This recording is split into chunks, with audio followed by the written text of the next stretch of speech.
All right. I am excited for this episode. We've been talking back and forth about what is the real raw conversation we can have today.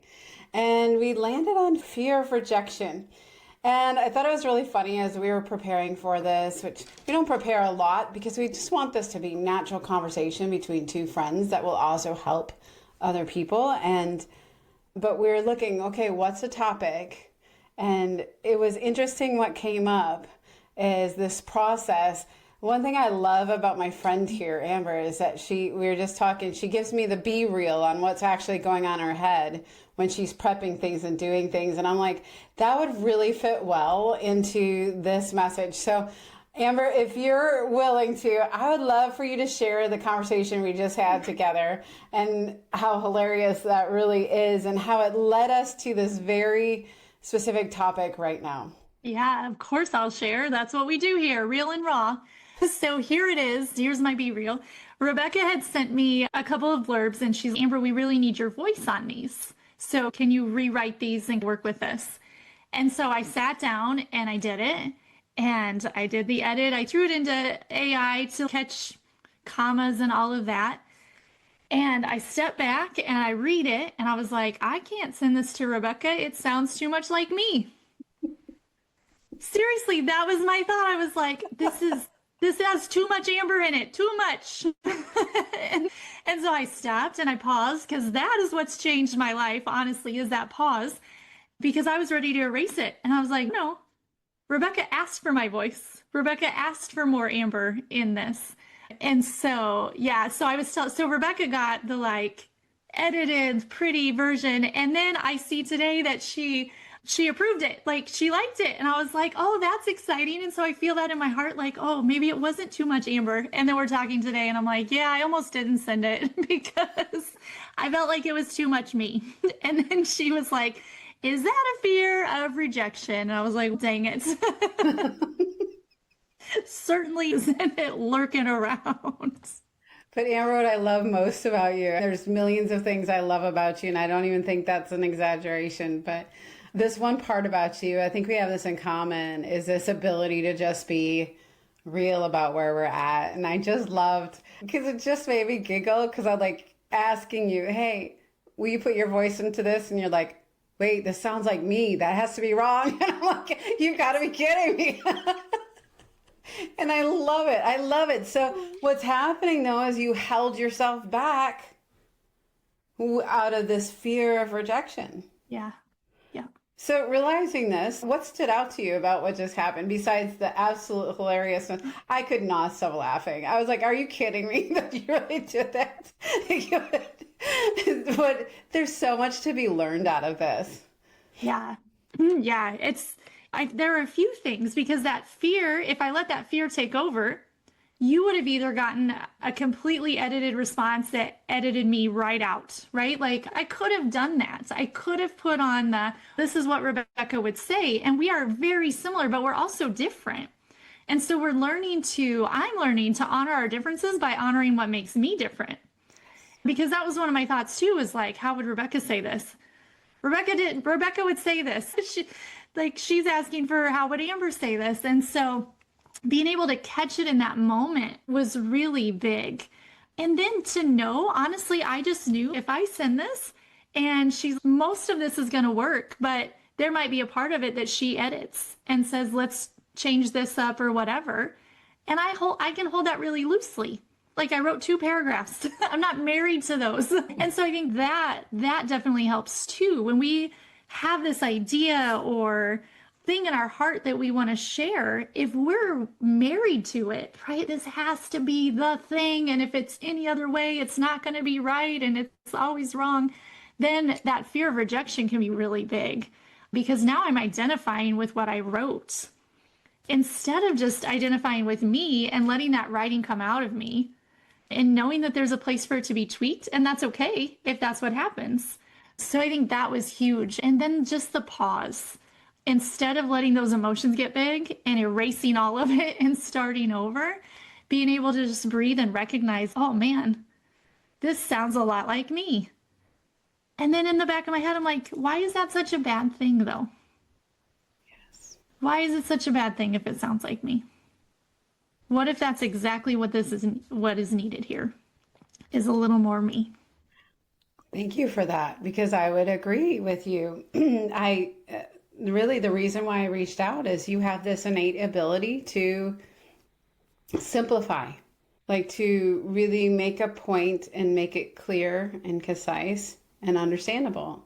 Some of that is because you are you, right? And some of it's because you've had training over the years in different contexts that help you to speak metaphorically and with pictures and to really pull out the emotion of it and tell a great story and things like that. And just for me, that's exactly what's needed, especially in this time where everybody's writing AI crap and we all sound like robotic, exactly the same people.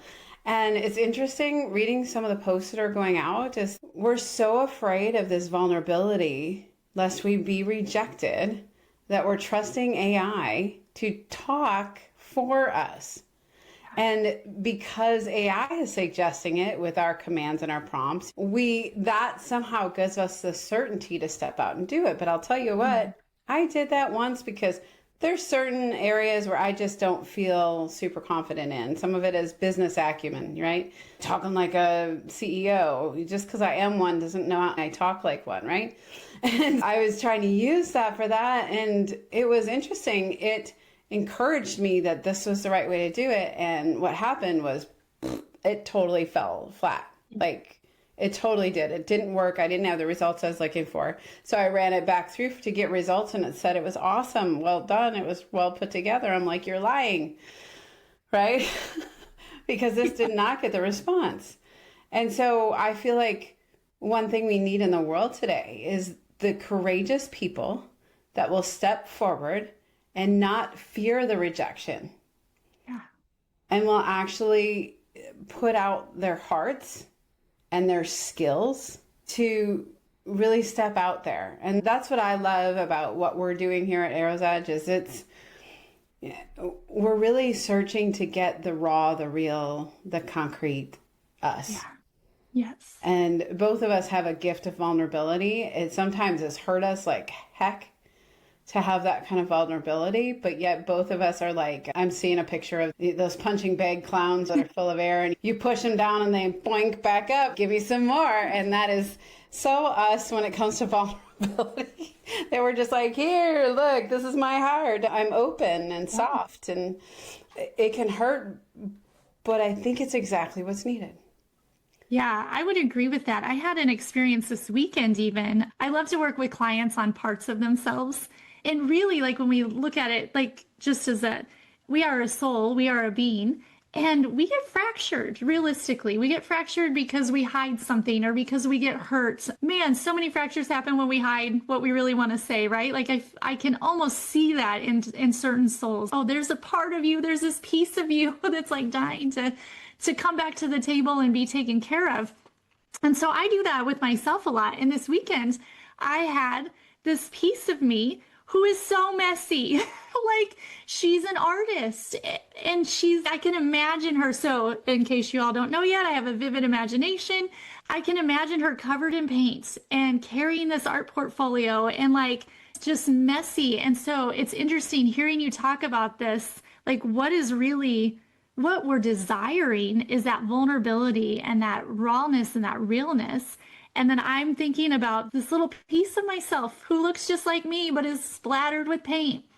And she wants a seat at the table too. Like that messy, real, I don't have it all put together. I don't have this all figured out, but I'm learning and I'm taking these steps. And I think I'm really struggling, in all honesty, with social media right now. And like to the point where I'm like, I'm just about done because it just feels like social media accounts are, let me put a spotlight on me and who I am and what I do and all of that. And I'm like, where is the just like down to earth realness? And even in some of the realness that we're seeing on social media, there's still that spotlight of, oh, look what I can do, or oh, look what I did. And I just think we're tired of that. I'm tired of that. If we're going to walk this path together, let's link arms and walk it together.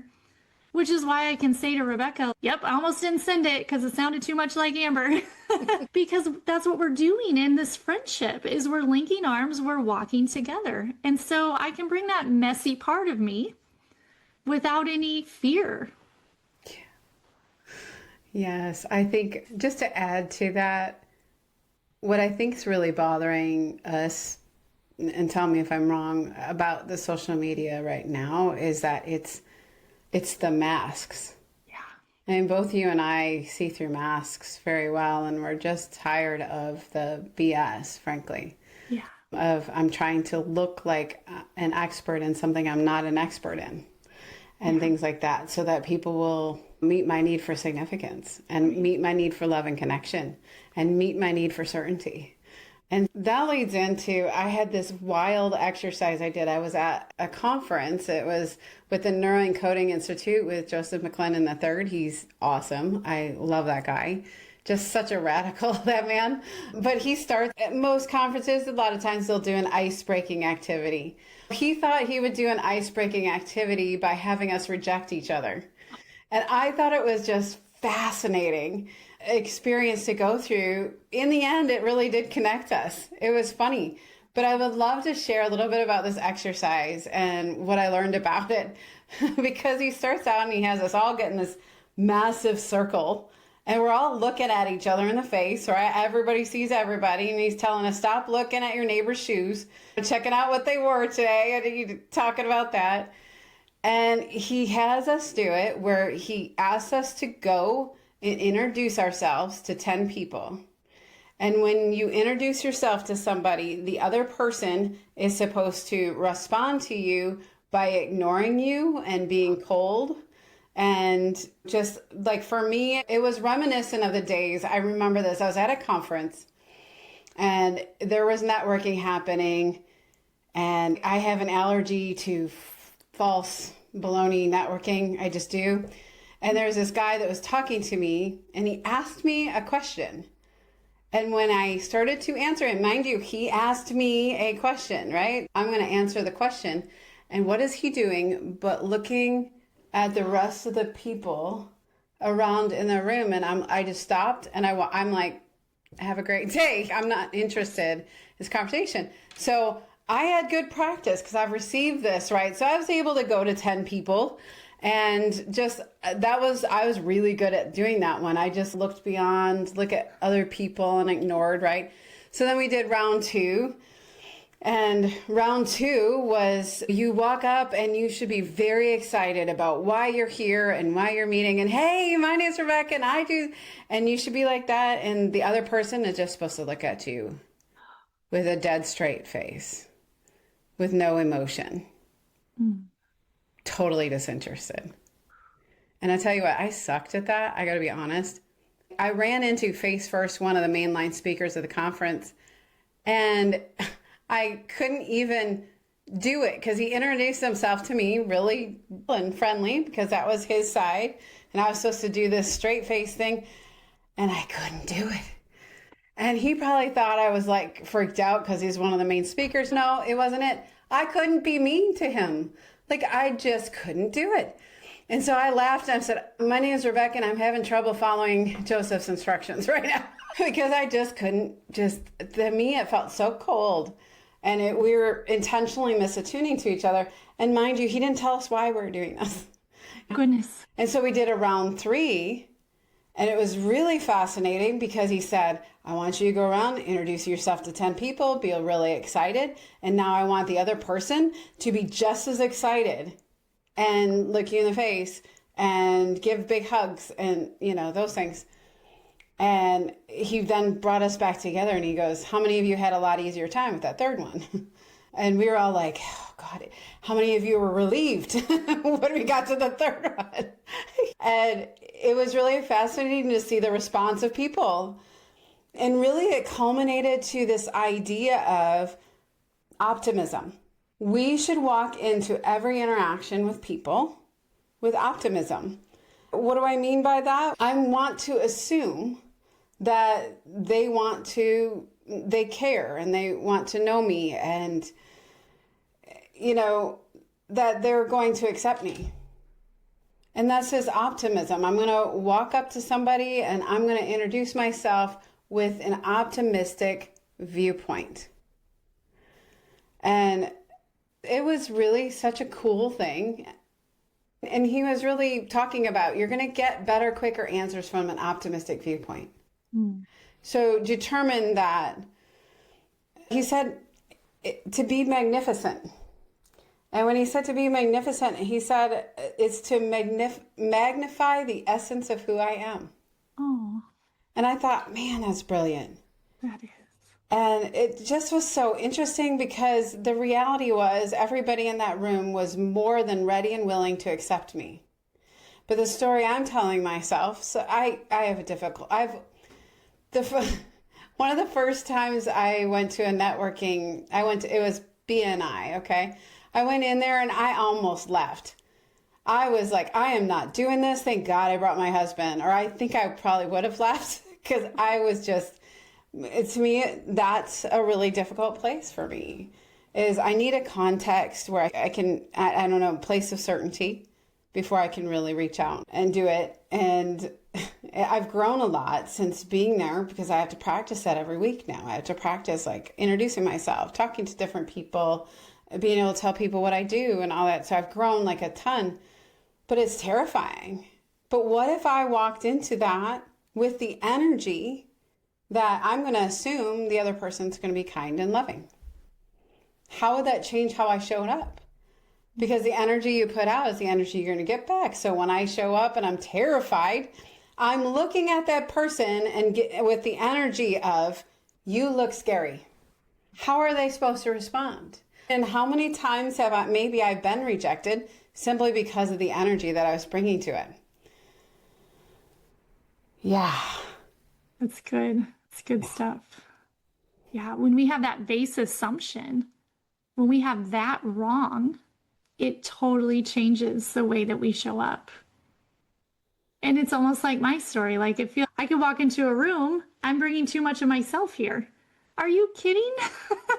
That's not even possible, right? If you bring your full self, then honestly, what it does, what I've watched it do is it allows the other person to bring their full self. Like you can almost see it in some interactions where it's like, if you're confident and have energy and you're watching them and maybe they're hiding in the corner or whatever, but it can pull them out and really allow them. I love that definition of be magnificent, right? Like it can allow them to then magnify all that's beautiful and wonderful inside of them. And that is so, both of our hearts is we just want people to be who they were created to be. Like that is, and so I think that's why this fear of rejection is so, it just stings. Like even talking about it, I can feel the emotion of it in the pit of my stomach. And for me, that's where grief lives, really. That is where if I'm grieving something, that's where I feel it. And so even thinking about this fear of rejection, I can feel it in my stomach because it prevents us from showing up. It prevents us from being who we were made to be in all our magnificence and all of the beautiful things. And it causes us to hide our messes, to hide our mistakes and our missteps. And how detrimental, seriously, to our own growth, our own development, and the rest of the world. Oh, you just brought up something, Amber. I met a young woman this weekend at the conference that just demonstrates that point so much. Mm-hmm. The energy that she brought. She's young and she's vibrant. Her name's Ingrid and she's from, I can't remember what country, Scandinavian type country. But she's beautiful in every way. Like, it was so interesting because she's the me that I know I really am. And she's willing to just be like, how do I explain it? She says she's like the sun. The sun is warm and inviting, but it can also burn you sometimes and be uncomfortable. And that really described, but her energy was so loving and open. It was so funny because I said, sometimes the story I'm telling myself is that I'm too much and not enough at the same time. And she goes, oh, me too. Let's do a Facebook Live on it. Oh. And so like right then and there, in the middle of the thing, hey, both of us feel this way. And she was so genuine and just out there that she gave me permission to be myself and to bring out more of the light that I carry. Because the truth is, if you look at a DISC test, I tend to go towards I, sometimes as I'm very people oriented, very loving, but I will hide behind the D personality. Yeah. The workaholic, the driven, the task, when I'm afraid of being hurt. Yeah. But here she is drawing out that I personality part of, yeah, let's just do a Facebook Live and tell everybody how we feel about ourselves. Okay. And it's exactly demonstrating your point, because this girl, she had, just through working the process that she was working with, she realized that she should just be herself and just be okay with the fact that she's, I don't know, people might say it's different or awkward or something like that. I can't remember the words she gave me to describe it, but I was like, oh, honey, you're just so sweet and beautiful. I love this. I loved every minute of time with her. Honestly, in the end, it was so great because I ran up behind her and like, girl, I got to say goodbye to you. But she just so enveloped me in love. And that's what it looks like to say, she really displayed exactly what you just said, Amber, is I really don't care if I get rejected. I'm going to just show up as a loving person I really am. And her energy just lit the room. Like, she was way across the conference room from me, but I noticed her. And she gave me an invitation to just be more of myself. And she opened the door to doing that. It was just so precious. So thank you so much for reminding me of that. What were you in the middle of finishing a thought? I just couldn't hold that thought. I'm like, yes, I just experienced that. It was so precious. I'm so glad that you shared that, because that brings it home for us. Now it's not just a it's not out here, an idea, but this is real life. This is real. Yeah, I absolutely love that. And I think that's what I want for my clients, is to show up for them, to show up as fully themselves. And it's taken me a hot minute, honestly, but I finally realized if that's what I want for everyone else, why don't I want that for me? Come on. And so to hear about this beautiful woman that's embodying that really, like, that's what we're after. That's what we're after. And that fear and that self-protection, they've got to go. You just cannot hold both. I'm going to be authentic and real, and I'm going to protect myself because I'm afraid of being rejected or afraid of what they're going to say. Those don't fit in the same life. And when they do, when we try to make that work, it causes so much pain. And that's where the masks come in, and that's where we're hiding things. And it's just heartbreaking.